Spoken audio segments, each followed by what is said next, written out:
13 वर्षाची मुलगी जिनं आत्ताच कुठेतरी आयुष्याची सुंदर स्वप्न बघायला सुरुवात केली होती आणि त्या सुंदर स्वप्नाचा चक्काचूर किंवा संपवण्याचं काम त्या नराधामाने आज केलंय।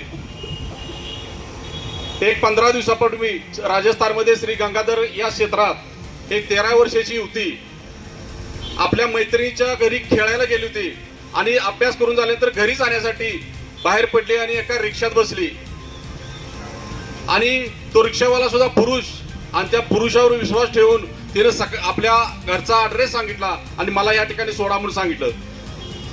पण त्या क्रूरतेचा आणि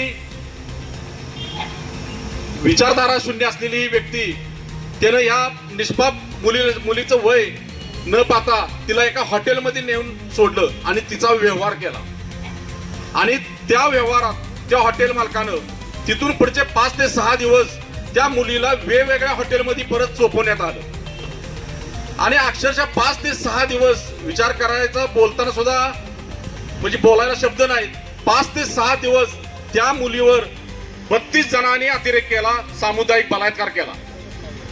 खरं तर हे एक प्रकार उघडीस आलं। अशा कितीतरी युवती अजून अशा जाळ्यात असतील आणि त्यांना अन्याय सहन करत असतील आणि ज्यावेळी ती मुलगी 5 ते 6 दिवस त्या हॉटेलमध्ये होते त्यावेळी तिनं ओरडू नये, तिनं दंगा करू नये, कुणाला समजू नये म्हणून तिला दारू सुद्धा पाजण्यात आली आणि तिला ड्रग्ज देण्यात आली त्या नशेत राहण्यासाठी। म्हणजे इतकं नालायकपणाचं नीच प्रतेचं कृत्य हे आज आपल्या समोर आलंय। आज राजस्थानमध्ये घटना घडली म्हणून आपण शांत बसलं नाही पाहिजे। ह्या हेतूनं ज्यावेळी मला ही घटना कळली त्यावेळी मी पलूस मधल्या लकी विद्या मंदिर असतील, सचिव असतील दुर्रमान शिंदे, परांजोपे साहेब असतील, व्यापारी संघटनेतले सर्व अध्यक्ष, डॉक्टर असतील पलूस मधले, शिक्षक आणि सामाजिक कार्यकर्ते, राजकीय कार्यकर्ते यांना ही घटना सांगितली, पत्रकार बंधू असू दे, या सर्वांना ही घटना सांगितली की अशाची घटना आहे।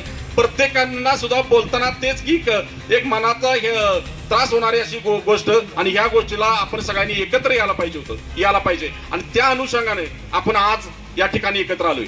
आपलं पलूस शहर सुद्धा आज ग्रामीण भागातून शहरीकरणात आपण पदार्पण करत आलोय आणि ह्या ठिकाण आपण तालुक्याचं ठिकाण असल्यामुळे आपल्याकडे परप्रांतीय लोंढे असतील, विविध गावची माणसं इथे येत असतील, चांगल्या माणसामुळे तर पलूस पुढे निघाले आसपासच्या भागात। पण काही विकृती माणसांची तिथं संख्या जास्त आहे आणि त्यांना कुठंतरी हे लक्षात आलं पाहिजे की घटना जर राजस्थानमध्ये घडत असली तर पलूसकर सुद्धा त्या घटनेचा निषेध करायला मागे पुढे बघत नाही आणि ही समाज बांधव समाज आणि पालक किंवा युवतींच्या एक मनातली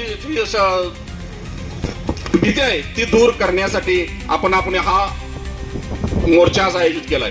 अगदी शांतपणे मोर्चा काढायचं ठरलं, मूक मोर्चा कुठलाही बंद नाही, जेवढ्या तीव्र शब्दात निषेध करायचा तो कमीच आहे। आज सर्वजण आपल्या निषेधार्थ म्हणतील की फाशी झाली पाहिजे नराधमांना, जर माझं मत आहे फाशी देऊ नका। त्या 32 नराधमांना प्रत्येक दिवशी एक अंगाचा पाठ काढा, प्रत्येक दिवशी एक बोट कापलं पाहिजे, हात कापला पाहिजे, 32 दिवस त्यांना छळलं पाहिजे।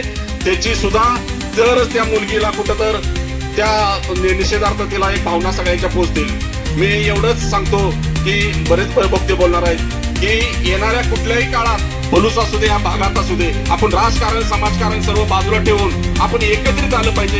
हे गाव हे परिसर वाईट कृतींना एकत्र येतो ही भावना जर आसपास जर आपल्या जर झाली तर असं कुठल्याही गोष्टीचं किंवा अन्य प्रकारे कुठल्या गोष्टी आपल्या भागात आणि घडणार नाहीत। त्यामुळे आपण सर्वांनी या गोष्टीचा निषेध करूया। मी सर्व पलूसच्या वतीनं आणि जगदंब ग्रुप पलूसच्या वतीनं या संघटनेचा तीव्र शब्दात निषेध करतो।